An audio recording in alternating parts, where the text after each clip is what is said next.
Fala pessoal, aqui quem fala é o Juliano, sou estudante do CFA Institute, sou certificado em gestão pela Ambima e sou sócio da Real Invest. Seja bem-vindo a mais um Giro Macro.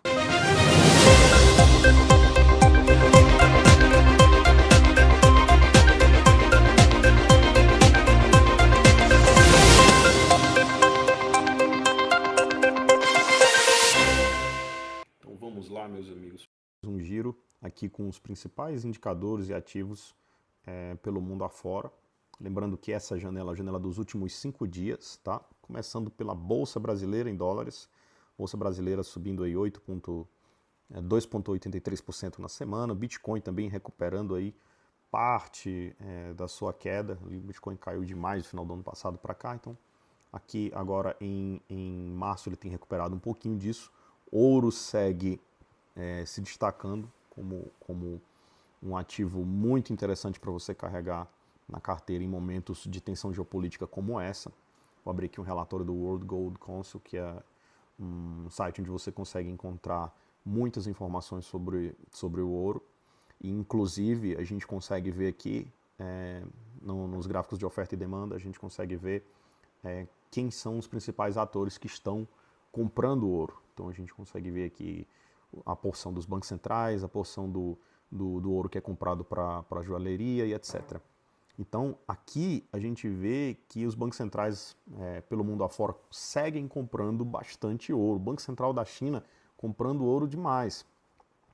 Lembra que boa parte da intenção da China em aumentar suas reservas de ouro é justamente minimizar essa hegemonia do dólar como a principal moeda de troca do mundo. Inclusive, foi ventilado lá no final do ano passado a possível criação de uma moeda do BRICS, né, que seria uma cesta de moedas ali, Brasil, Índia, China, etc. E parte do lastro dessa moeda seria formado pelo ouro. Então, bancos centrais pelo mundo afora têm comprado bastante ouro, em específico a China.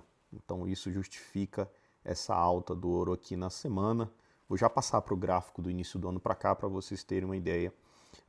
Bolsas americanas, né, tanto os índices mais de indústria tradicional, como o Dow Jones, até o Nasdaq, que são as empresas de tecnologia, subindo, mas muito em resposta à queda enorme que houve do início do ano para cá. O real tendo uma ligeira queda aqui na semana, mas o real veio se valorizando, né, frente ao dólar do início do ano para cá. Quando nós olhamos do início do ano para cá, o real teve uma valorização significativa ante ao dólar, né? O dólar chegou a bater mais de 6,20, né? E agora a gente está com um dólar ali na casa de 5,70, né? O que é um patamar ainda muito elevado, mas justificadamente elevado por uma série de problemas internos nossos aqui, né? Questão fiscal, dívida pública elevada e ruim, né? Com uma composição ruim, como eu falei no nosso último vídeo, e também um cenário externo bastante desafiador, né? Com questões geopolíticas importantes, conflitos armados, guerra tarifária. Então a gente tem um cenário bastante desafiador, o que justifica esse patamar elevado aí do real. Por mais que tenha tido uma valorização, mas o patamar ainda é bastante elevado de desvalorização do real frente ao dólar. O dólar contra as principais moedas do mundo, né? Lembra, o DXY é aquele índice que mede a força do dólar contra principalmente o euro. Quase 60% da composição do DXY é euro, mas é euro, ien, libra esterlina e dólar canadense são os principais participantes desse índice.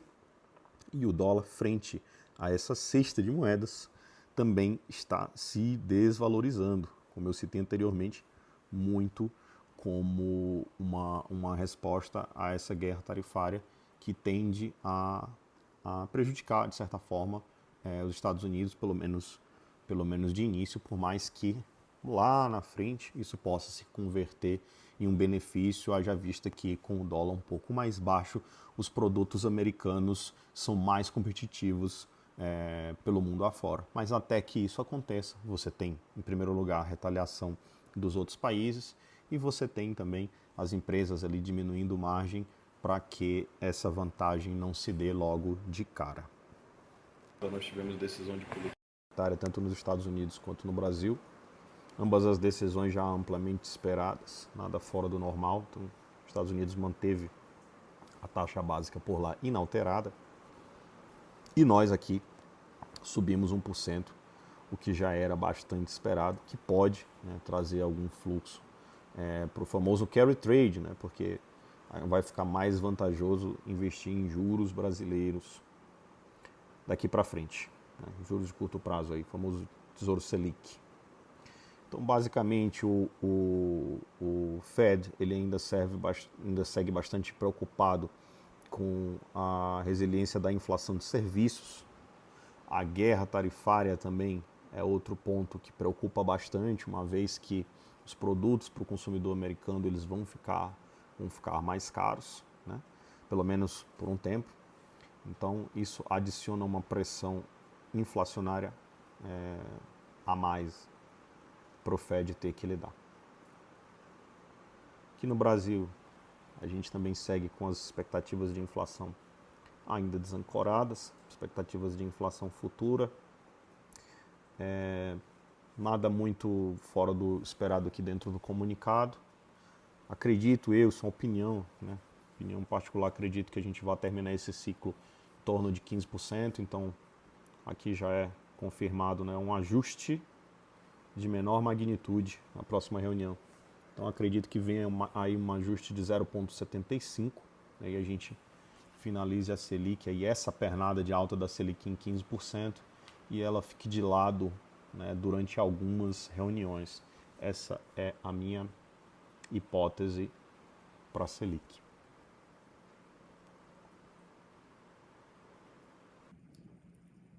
Zoom out aqui, passando pro globo como um todo, do início do ano para cá, a gente segue com a China sendo a principal alta aqui dentre os emergentes, por mais que essa semana tenha sido uma semana de correção, obviamente, né? A China subiu demais, então a gente vê claramente aqui, China é esse aqui, ó.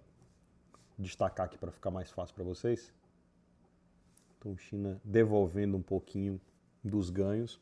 Já falei da tese de China diversas vezes aqui para vocês, mas grande parte é uma rotação geográfica, saindo dos Estados Unidos para emergentes, e em específico para a China. Então, quando a gente vê essa nova corrida aí pela tecnologia, o evento DeepSeek ele foi fundamental para despertar desconfiança em parte do setor tecnológico americano, uma vez que a DeepSeek fez o que muitas empresas de tecnologia fizeram, mas com um custo extremamente mais baixo, por mais que seja discutível toda essa questão da inovação, porque, obviamente, quem cria gasta muito mais do que quem simplesmente aperfeiçoa. Mas o fato é que a bolsa chinesa passou muitos e muitos meses largada e a gente tem grandes investidores começando a se posicionar em China, como eu já citei o Fundo Soberano da Noruega, por exemplo.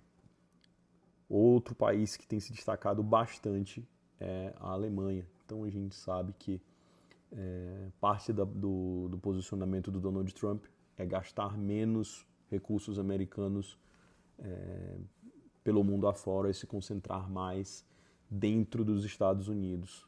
Isso faz com que o seu auxílio militar em diversos conflitos no mundo afora ele tenda a diminuir, sua participação na OTAN tende a diminuir. E para garantir a soberania nacional, né, muitos países como a Alemanha e França vêm investindo bastante em infraestrutura, em armamento, etc. Então, a Alemanha vem fazendo uma expansão fiscal violenta e vem chamando a atenção de investidores e, portanto, tem sido uma bolsa que vem crescendo bastante, né, em valorização ao longo do ano de 2025.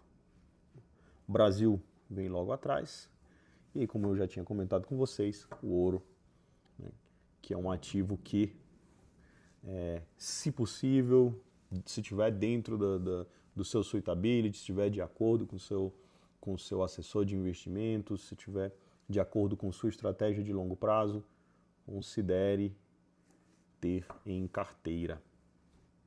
Passando para a nossa agenda macroeconômica da próxima semana. A semana vai ser muito pautada em indicadores de inflação, tanto em Brasil quanto nos Estados Unidos. A gente vai ter IPCA 15, vamos ter IGPM, por lá vamos ter o Core PCI, né, que é aquela métrica de inflação que exclui os itens mais voláteis, como alimentação e energia, e são métricas extremamente importantes para a condução de política monetária nos Estados Unidos e, obviamente, aqui no Brasil também. Então, foi isso, pessoal. Espero que vocês tenham gostado. Não se esquece de enviar esse vídeo para aquele seu amigo que está precisando de uma assessoria mais técnica e, acima de tudo, mais transparente. Forte abraço e até a próxima.